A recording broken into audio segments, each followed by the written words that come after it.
Since retiring, I've been wondering just one thing. Can a beer belly make you faster? How, I hear you ask? Well, there is a precedent for this. Back in 2011, Frank Schleck wore a CamelBak hydration system backwards on his front during the Criterium International time trial. And at the time, the Gazzetta dello Sport claimed that this offered a significant aero advantage, as much as 2 seconds per kilometre. That's quite a lot, that. Yeah. The UCI then investigated this and subsequently banned all riders from using hydration packs or CamelBaks on their fronts, as these act as a fairing, giving the riders an aerodynamic advantage. We have spoken to cycling aerodynamics guru Dan Bigham at Watt Shop, who it turns out has actually tested this for real on a number of riders. No, you mean other people are as crazy as we are? Yeah. So he's sent over a load of data. Now, we've anonymised this for the riders in question because they don't want their data shared, but I can tell you it does contain men, women, world tour riders and competitive amateurs alike. So it's pretty interesting stuff. And it was all tested in a controlled environment of a velodrome, and in each case there was either a CamelBak or some padding fitted to the rider below the heart rate strap on their tummy. We've got data from 6 riders here. Now, rider 1 was 11 watts faster at 48 kilometres an hour with some padding attached. Rider 2 was 3 watts faster at 48 kilometres an hour. Rider 3 was 2.5 watts faster, and that was at a faster speed of 53 kilometres an hour. Rider 4 was 6 watts faster at 45 kilometres an hour. Rider 5, neutral, no benefit to sticking the belly on. And rider 6 was actually 4 watts slower. So some riders gaining substantially from it, some riders there wasn't really much different, and some riders were slower. But on the whole, the trend is that it's actually faster. Yeah, and whilst 5 watts may not sound like a lot, it is measurable, and that can be the difference between winning and losing, or in fact setting new world titles or not. Yeah, it can be a significant amount of difference. This got us thinking here at GCN. What if you have a natural fairing? One that you've spent weeks, months, maybe even years down the pub, perfecting, honing and sculpting into the optimally aerodynamic shape. Well, if you do weigh more, you will be slower when you accelerate uphill or on the flat. But once up to speed, your weight has little impact, and in fact aerodynamics become the dominant force. Yeah, and undeniably weighing more will have a slight penalty when climbing. But does every cloud have a silver lining? Even pot belly-shaped clouds? Well, the UCI can take your CamelBak, but they can't take your love handles. So... Well, you guessed it.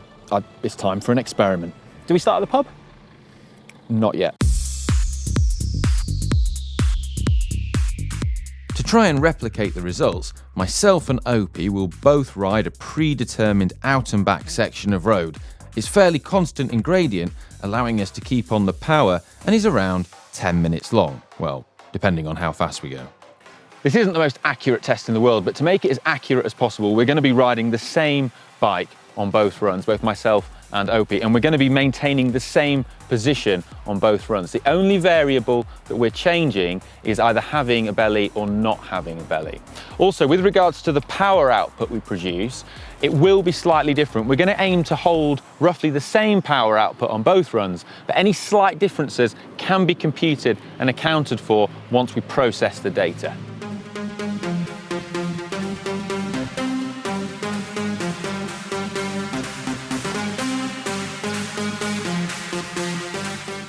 We've done our first runs, and now we need to repeat the experiment, but with beer bellies. It's going to be tough, man. We're gonna have to put in weeks of training with a strict diet, loads of discipline and dedication.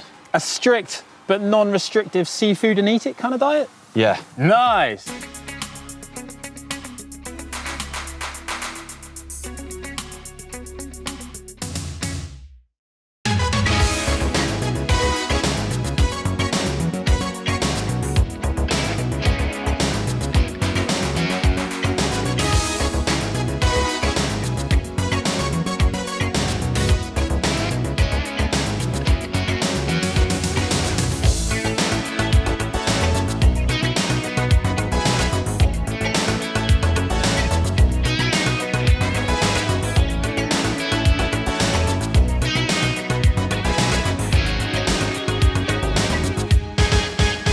on, Ollie, we all know you love data. Share the results with us. Right, I've computed them in the laptop and the data appears to suggest an average saving for me of about 2 watts when travelling at 35 kilometres an hour.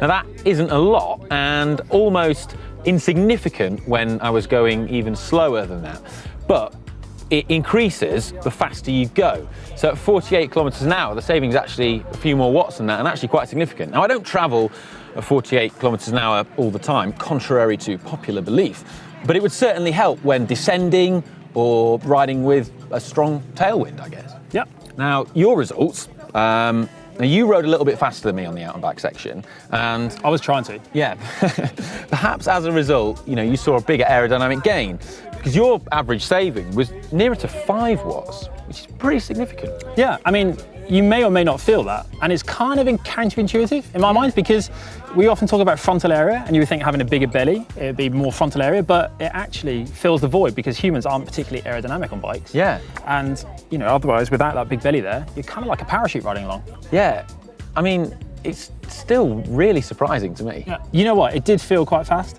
Yeah. And, well, it was a bit of fun. So there you have it. Now, you might not be concerned about saving 4 or 5 watts, but next time someone accuses you of having a belly, you can correct them.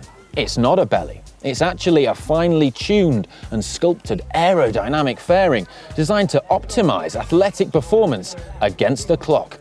Well, I've heard a rumour that Dan Lloyd likes a beer or two, so he will be thrilled with this revelation, I'm sure. And I bet he'll give this video a thumbs up, so make sure you do too. And if you're in the need of a bottle opener, check out the one we have available on the shop. Topical. Like it, huh? See, always thinking. And if you're feeling hungry after watching this video, then why not check out one of Emma's awesome videos where she makes her haute cuisine porridge.